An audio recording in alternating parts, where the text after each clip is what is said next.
So this is that video that I said how one bite of toast made a woman bleed to death. I have to know how this is possible. Make him stream again. I have to know how this was possible, and do I need to be afraid of toast now?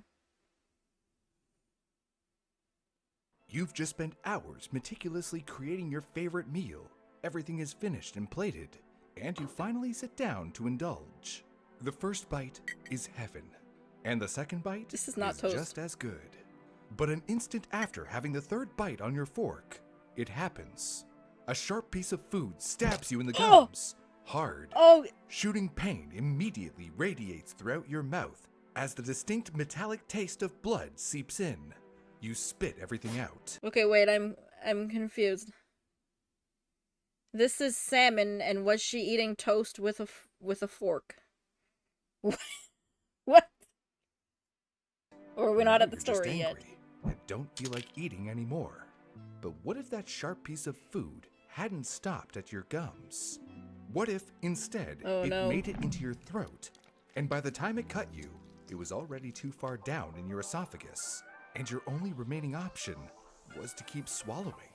Oh, October no. 2014, 75-year-old Vera Williams was enjoying her meal when she suddenly felt a sharp pain in her throat right after swallowing a bite of toast. No amount of coughing, swallowing, or drinking water would alleviate the concerning amount of pain in her esophagus. So, Oh. she made her way to the Glen Clwyd Hospital emergency room, but the results of her Oh, oh my god, I'm like feeling it in my own throat right now. visit would be far from what she hoped.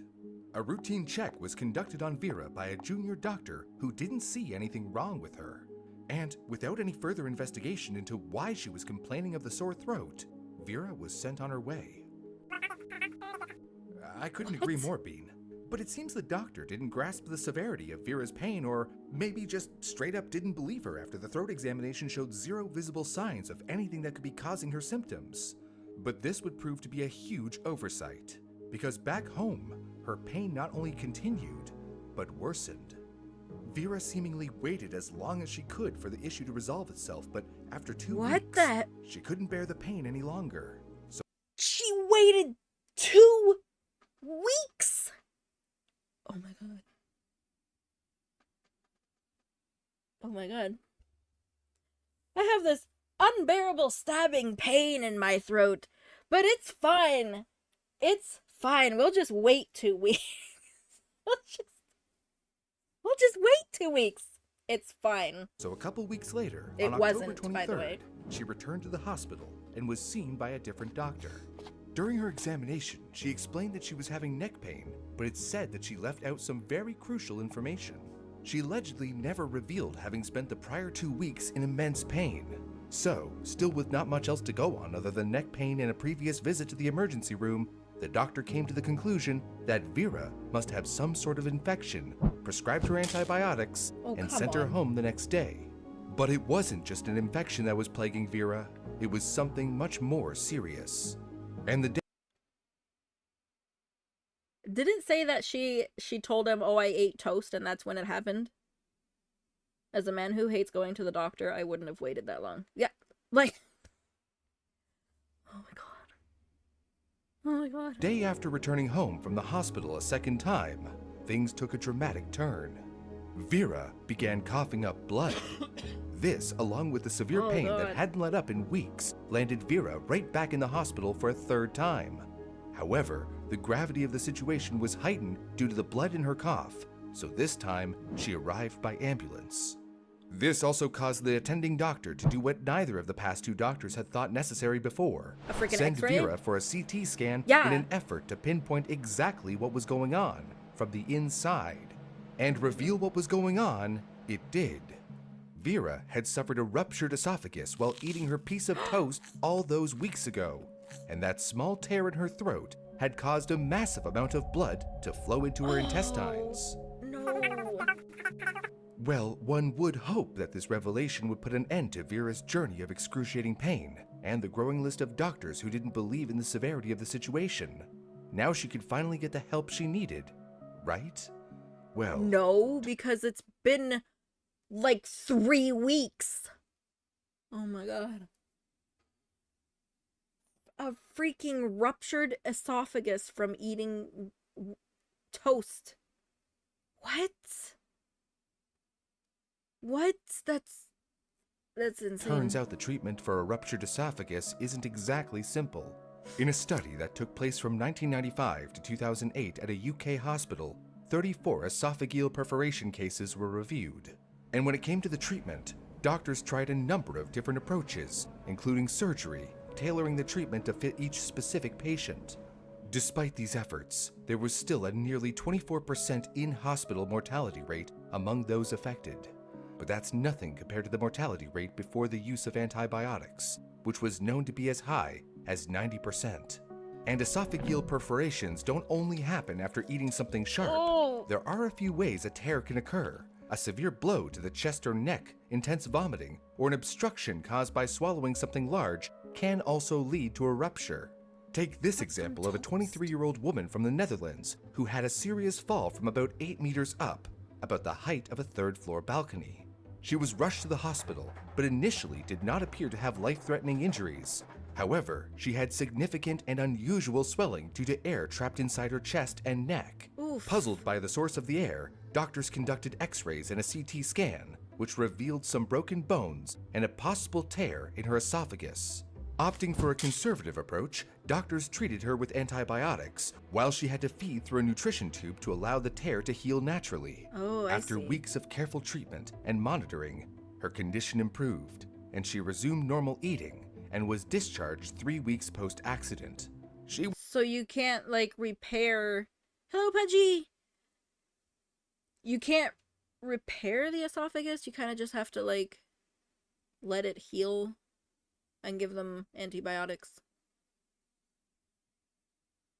But how from toast? And like I feel like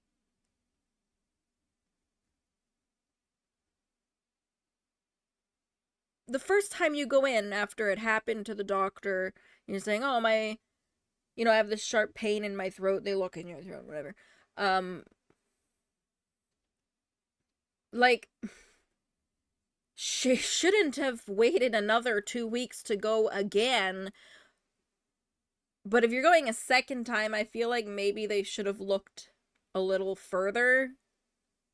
And especially a third time, or was it the third time? But like, yeah, I don't know. Like, honestly, sometimes doctors do just downplay things and they just, like, they don't want to do the investigating that they should. Surgery is more dangerous. Yeah, that can be true sometimes. New fear unlocked eating toast. She toasted hardtack. I mean, yeah, like, was the toast so toasted? Like, damn, how much did she toast her toast? Holy.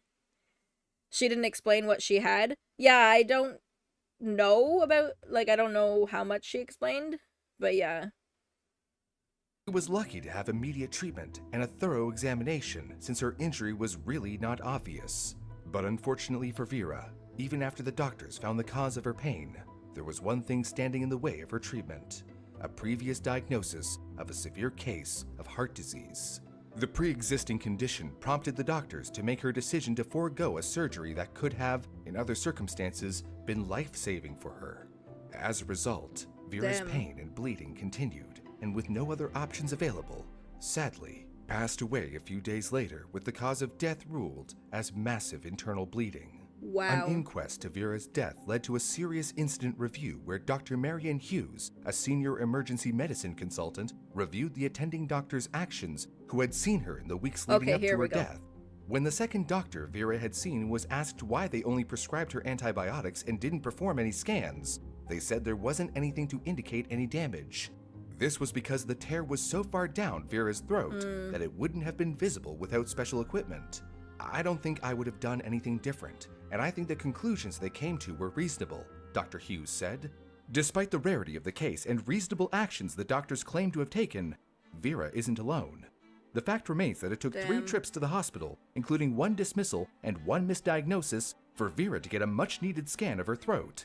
But it turns out that medical misdiagnoses as a whole are not all that uncommon. No. In fact, each year, an estimated 371,000 people in the United States die due to wrong diagnostics.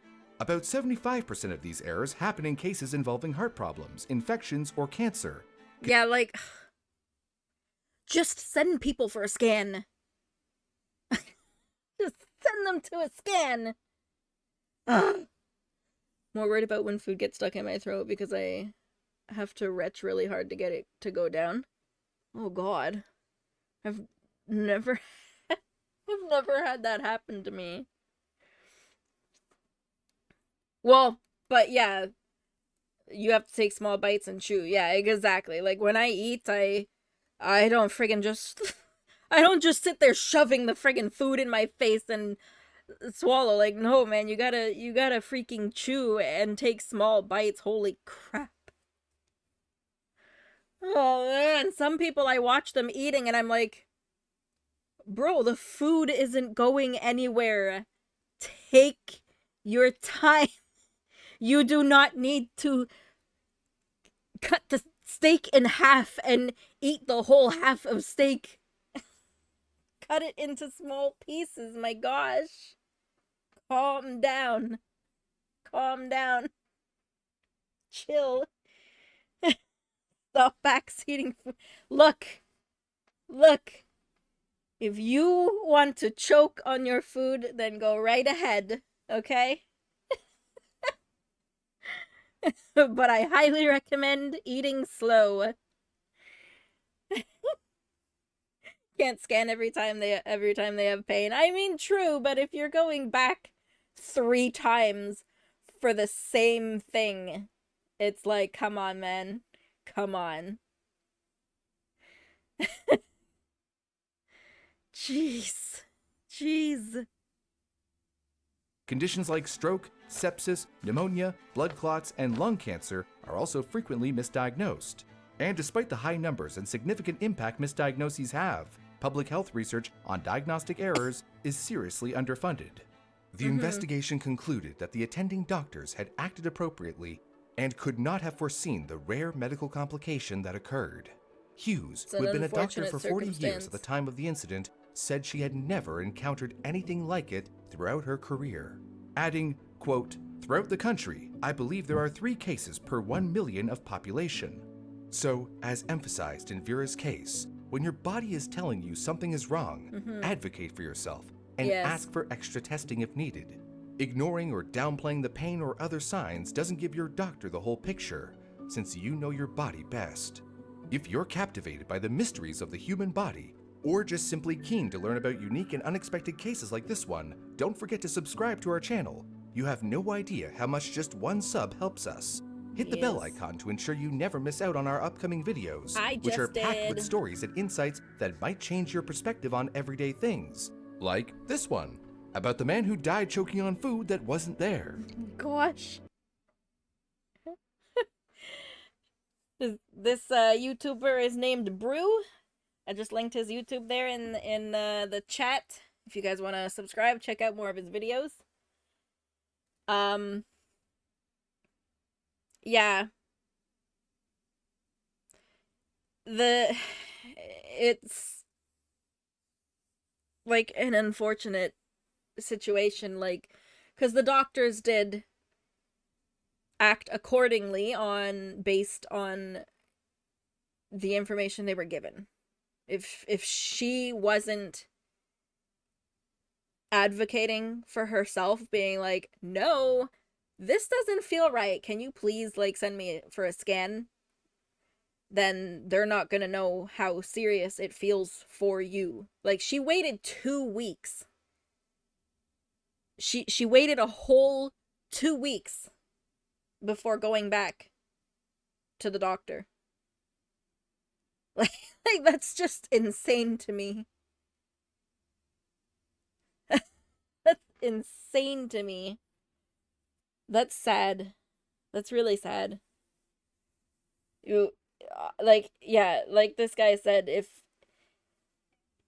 if something feels wrong, you gotta advocate for yourself at the doctors and stuff.